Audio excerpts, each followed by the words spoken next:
And Joseph's brethren came and bowed themselves to him with their faces to the ground.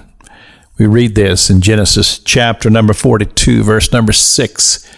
This is what Joseph had said.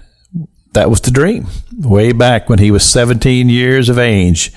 Now, through all the ups and downs and the upheavals of his life, he's come to this point to where that which had been dreamed, let's say prophesied, was coming to pass. It's an awesome moment in history. Here Joseph, brass young man that he was at the age of 17. He reminds me a lot of times of a teenager whose parents buys him a fancy car, and he's ripping and running up and down the highway and just kind of being a menace. Now, I don't know whether it was quite that extreme, but I just see him as this young man with that fancy coat that his father had made for him, and he's just going around and just telling his brothers all about it, to the point to where they were just sick of it.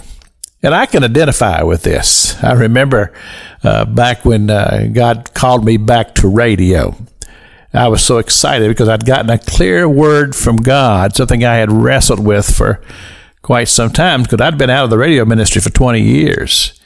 And when that call from God came to me so clearly, and I found myself back doing radio again, I was so excited, and I was just wanted to talk about it all the time, and people come around and I want to talk about it, and I began to realize that people were just kind of getting turned off by it all.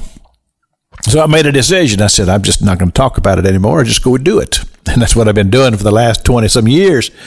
But Joseph he had become an annoyance to his brothers.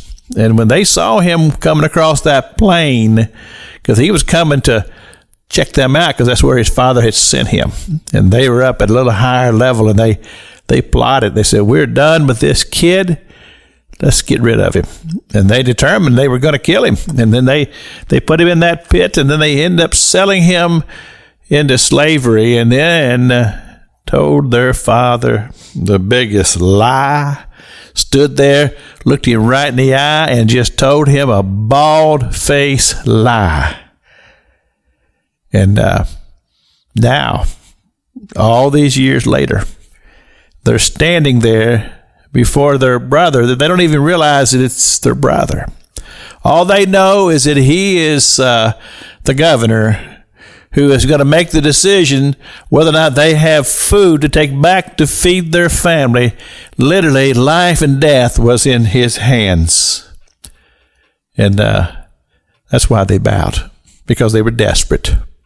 But yet, God had worked the plan. Listen to me now. That's what God does. That's what God does. God is working in the plan. He's worked the plan of salvation. As we say, the scripture is the theme of the Bible, the redemption of man, from Genesis to Revelation, the redemption of man. God's working the plan.